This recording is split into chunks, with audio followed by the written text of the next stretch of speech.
안녕하세요. 평범한 회사원 아빠들의 영화 채널 아저씨네에 오신 걸 환영합니다. 코로나 바이러스로 개봉 연기 소식 말고는 영화계가 뜸한 요즘 장르별로 영화를 분석해보는 시간을 가지려고 합니다. 그 첫 장르로 공포영화의 모든 것을 준비하였습니다. 너무 무겁거나 깊게 들어가진 않으니 재미로만 봐주시면 좋을 것 같습니다. 대부분 헐리우드 영화 기준으로 정리했으니 우리나라나 나머지 국가들의 호러 영화는 따로 정리 예정입니다.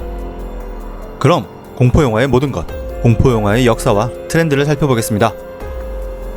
공포영화는 호불호가 있는 장르입니다. 영화를 좋아한다고 하는 사람들 중에도 공포영화는 좋아하지 않는 사람들도 덜어 있습니다.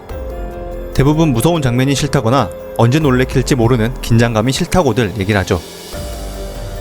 또한 공포영화는 소재에 따라 유령이나 귀신이 나오는 영화, 종교적인 소재를 가져온 오컬트 영화, 2000년대 이후 유행이 식지 않는 좀비 영화, 잔인한 고어 혹은 스플래터 영화, 현장감을 추구하는 파운드 푸티지 영화 등 다양하게 나눠지기 때문에 공포영화는 좋아하지만 잔인한 건 못 본다든지, 공포영화는 좋아하지만 귀신 나오는 건 못 보는 등 공포영화를 좋아하는 사람들 중에서도 다양하게 나뉩니다. 공포영화의 태생은 저예산 B급 무비로부터 시작됐습니다. 그렇기 때문에 저렴한 제작비에 아이디어나 연출기법 등을 얹어 본인들의 역량을 확인할 수 있는 신인 감독의 등용문 같은 장르가 되기도 합니다. 또한 제작사 측에서도 공포영화에서는 이런 신인 감독들에게 연출의 재량권을 쉽게 허용하는 편이기 때문에 다른 장르에 비해 명감독들의 데뷔작이 호러영화인 경우가 많습니다. 대표적으로는 반지의 제왕 시리즈의 피터 잭슨과 스파이더맨 시리즈의 샘 레이미가 여기에 해당하며 최근에는 제임스 완 감독도 있습니다.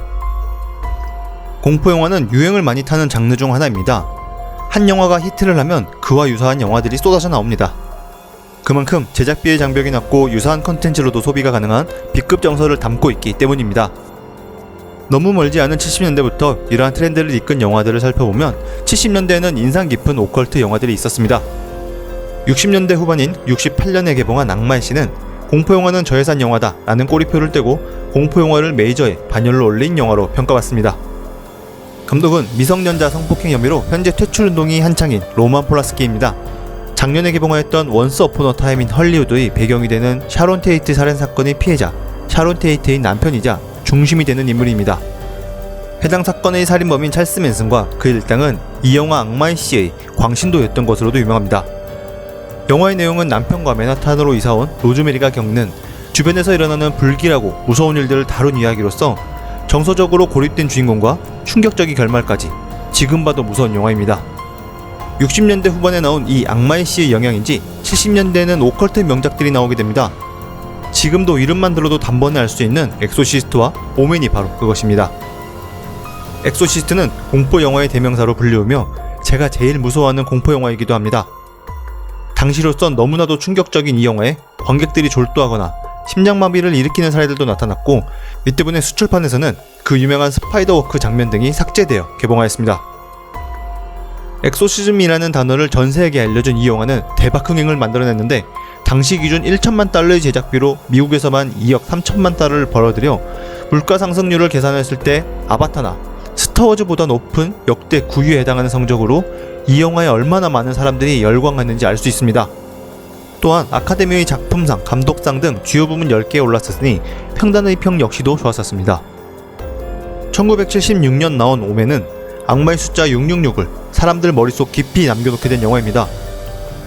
엑소시스트와 마찬가지로 어린아이를 악마의 매개체로 등장시켰었는데 당시 아이들은 머리를 한 번씩 헤집어서 666이란 숫자가 머릿속에 있는지 확인해보곤 했습니다. 70년대가 오컬트 장르가 눈에 띈다면 80년대에는 슬래셔 무비가 그 자리를 차지합니다.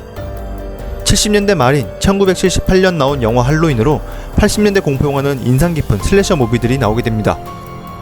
영화 할로윈은 이후 괴물과 매드니스, 슬레이어 등을 연출한 호러 거장 존 카펜터 감독의 작품입니다. 이전에도 텍사스 전기토 확살 등의 슬래셔 무비가 있긴 했지만 할로윈이야말로 성관계를 한 인물은 살인마에게 죽는다거나 차를 타면 시동이 안 걸리는 등의 슬래셔 무비의 법칙을 이끌어낸 영화입니다. 특히나 마이클 마이어스라는 희대의 살인마 캐릭터를 만들며 슬래셔 무비에서 살인마 캐릭터의 중요성을 일깨워줬습니다.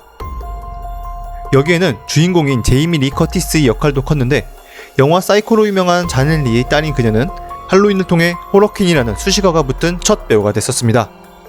최근에는 나이브스 아웃에서도 인상 깊은 연기를 보여주었습니다. 할로윈은 이후 10편의 속편 및 리메이크 작품들이 나왔으며 2018년에는 그간 평이 안 좋았던 속편들을 뒤집고 1편을 정통 계승하는 속편이 나와 제작비의 약 27배를 벌어들였습니다.